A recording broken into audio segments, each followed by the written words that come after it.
Hello everyone, welcome to educational हम YouTube channel. तो दोस्तों, आज की वीडियो में बात करने वाले हैं बीटीसी वर्सेस बीएड। दोस्तों, सुप्रीम कोर्ट का जब से ऑर्डर आया है 2-3 दिन पहले एक उथल पुथल मच चुकी है बीटीसी वर्सेस बीएड को लेकर। दोस्तों, सुप्रीम कोर्ट के आदेश में ये अब क्लियर हो गया है कि भाई प्राइमरी लेवल पर सिर्फ डीएलएड वाले एलिजिबल है, प्राइमरी लेवल पर बीएड वाले एलिजिबल नहीं है। बीएड को प्राथमिक शिक्षक भर्ती से बाहर कर दिया गया है। दोस्तों, अभी वर्तमान में जो बिहार में शिक्षक भर्ती चल रही है उसमें कई सारे बीएड के कैंडिडेट थे जिन्होंने अप्लाई किया था। अब यहाँ पर बात आती है कि वो एग्जाम देने जाए या ना देने। और दोस्तों, साथ ही साथ मैं अपना पक्ष रखूंगा। पहले तो बात करते हैं एनसीटी की गाइडलाइन क्या कहती है। एनसीटी की गाइडलाइन ये कहती है कि भाई प्राथमिक स्तर पर बीएड वाले शामिल हो सकते हैं। और दोस्तों, 21 नवंबर 2021 को एक गैजेट आया था जो कि केंद्र सरकार का था, सेंट्रल गवर्नमेंट का था, जिसके अंदर भी ये साफ क्लियर था कि भाई प्राथमिक की जो भर्ती आएंगी उसके अंदर बीएड वाले एलिजिबल हो सकते हैं। अब यहाँ पर बीएड वालों के अंदर एक खुशी का माहौल हो गया था और उन लोगों ने काफी बड़े स्तर पर तैयारी भी शुरू कर दी थी। यहाँ तक कि 2022 का सीटेट पेपर 1 भी क्वालिफाई कर लिया था। अब दोस्तों, जो ये सुप्रीम कोर्ट का ऑर्डर आया है 2-3 दिन पहले, इसके बाद एक तरह से निराशा मायूसी हाथ लगी है। क्योंकि दोस्तों, जो बीएड के कैंडिडेट थे वो बहुत मेहनत से 2-3 साल से लगातार तैयारी कर रहे थे और वो ये चाह रहे थे कि जब भाई एनसीटी कहता है, केंद्र सरकार की जो गाइडलाइन कहती है, तो कहीं ना कहीं हम लोग शामिल होंगे।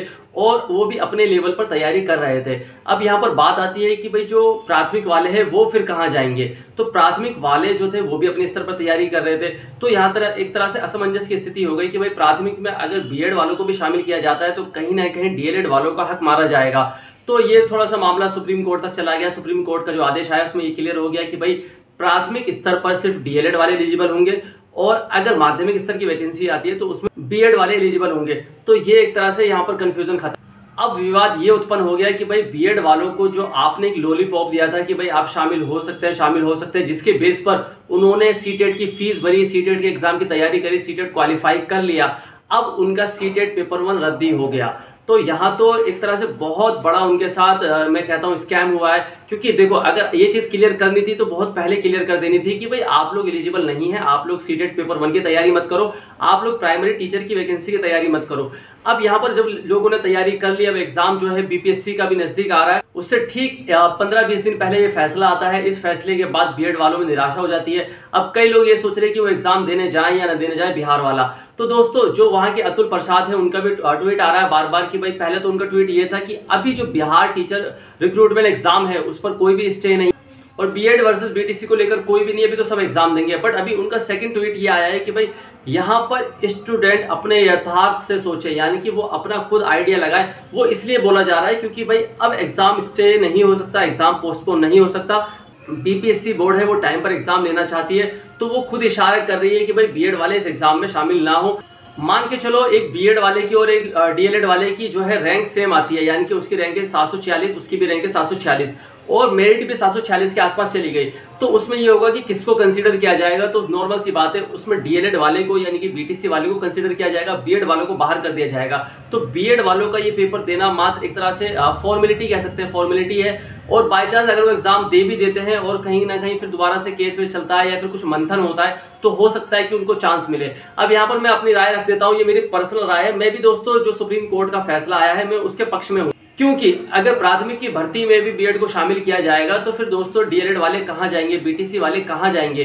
तो कहीं ना कहीं सबको अपने अपने फील्ड में लड़ाई करनी चाहिए, अपने अपने फील्ड में दौड़ना चाहिए। मगर ये जो आपके साथ हुआ है, बीएड वालों के साथ जो ये चीजें हुई है, मगर ये भी गलत है, मैं इसके बहुत खिलाफ हूँ। अगर आपको ये चीज क्लियर करनी थी तो आपको बहुत पहले क्लियर कर लेना था, एनसीटी की गाइडलाइन में सुधार करना था और जो केंद्र सरकार जो गैजेट लाई थी उसमें भी सुधार करना था। उसको भी मतलब एक तरह से उसमें भी क्लियरिटी कर देनी चाहिए थी कि भाई बीएड वाले अपने ही फील्ड में करें। अब क्योंकि 2 से 3 साल हो गए बीएड वाले लगातार तैयारी कर रहे हैं, उनके घर वाले उनसे उम्मीद लगा के बैठे हैं, वो खुद से उम्मीद लगा के बैठे हैं कि किसी ना किसी तरीके से प्राथमिक की भी भर्ती में अगर हम शामिल होकर वहां की सिलेक्शन ले लेते हैं तो हमारा फ्यूचर, हमारा भविष्य बन जाएगा। अब ऐसी सिचुएशन में सुप्रीम कोर्ट का फैसला आना ये बहुत दुखदायी हो जाता है। तो ये एक दुख की घड़ी है। मतलब मैं मानता हूं कि काफी लोगों का दिल टूट गया है बीएड वालों का और ये चीज नहीं होनी चाहिए थी। क्योंकि देखो दोस्तों, अगर मैं अपनी भी बात करता हूं, अगर हम किसी एग्जाम को फोकस करके तैयारी करते हैं और सरकार भी ये कहती है कि भाई आप लोग इसके लिए एलिजिबल हैं और उसके बाद एंड मोमेंट पे वो चीजें खत्म होती हैं तो बहुत दिल दुखता है, दिल टूट जाता है इस सिचुएशन में। अब दोस्तों, मैं एक बात करता हूं यहाँ पर जो गाइडलाइन कितनी इंपॉर्टेंट होती है। अगर किसी सरकार की गाइडलाइन में, नोटिफिकेशन में ये लिखा हुआ है कि भाई आपका जो 10th का सर्टिफिकेट है वो 2022 से पहले होना चाहिए एग्जाम्पल के तौर पे, और आपका जो 10th का सर्टिफिकेट है 2023 का होता है, तो आपका सिलेक्शन नहीं होता, आपको डॉक्यूमेंट वेरिफिकेशन में बाहर कर देते हैं क्योंकि वो डॉक्यूमेंट बाद का है। अब तो यहाँ पर जब सरकार ने ये गाइडलाइन दे दी बीपीएससी में कि बीएड वाले शामिल हैं, अब बीएड वालों ने फॉर्म भर दिया, मगर अब बीएड वालों को नहीं लिया जाएगा। यानी कि अब सरकार अगर अपने एंड से कोई गलती करती है तो उसकी कोई वो नहीं, अगर स्टूडेंट से एक ही भी गलती हो जाती है तो सरकार उसको बाहर कर देती है। अब यहाँ पर उस लाइन के मायने खत्म हो गए कि बीएड वाले प्राइमरी में शामिल होंगे, वो लाइन के मायने खत्म। और यहाँ तक की बात आ रही है, एक दो न्यूज़पेपर में मैंने पढ़ा है कि भाई जिन बीएड के कैंडिडेट ने 2022 का सीटेट पेपर 1 क्वालिफाई करा था वो अब रद्दी हो चुका है, उसका कोई भी मतलब नहीं रहा। तो ये बीएड वालों के लिए एक दुख की घड़ी है। दोस्तों मैं दोनों को लेके चलता हूँ, मेरा ऐसा कुछ नहीं है कि मैं किसी एक को मत दूं, बट मेरा मानना शुरू से ये था, बहुत पहले जब मैं अपना डिप्लोमा कर रहा था 2014-16 में, तो ये था कि भाई हम अपने फील्ड में लड़ते हैं। मैंने अगर डीएड किया है तो मैं प्राइमरी की वैकेंसी में जाऊंगा, अगर मैंने बीएड किया है तो मैं टीजीटी की वैकेंसी में जाऊंगा। अब सरकार ने 2021 में ये एक तरह से जो भी गैजेट लाया इसके बाद से एक उम्मीद जग गई, और अब 2023 में आप ये कह रहे हो कि ये ऐसा नहीं है, सुप्रीम कोर्ट ये कह रहा है कि भाई अब ऐसा नहीं हो सकता, तो ये एक तरह से दिल टूटने वाली बात है, एक तरह से स्कैम वाली बात है। तो दोस्तों बीएड वाले कैंडिडेट जो है उनसे मैं ये कहूंगा कि भाई थोड़ी सी उम्मीद बांधे रखें, और हो सके तो एक बार बीपीएससी का एग्जाम दे दे, जो भी लिखा होगा भविष्य में वो तो होगा ही, तो एक बार बीपीएससी का एग्जाम दे दे। तो दोस्तों आज के लिए इतना ही, मिलता है नेक्स्ट वीडियो में। Thank you all of you, keep watching, keep loving, keep supporting educational hub YouTube channel.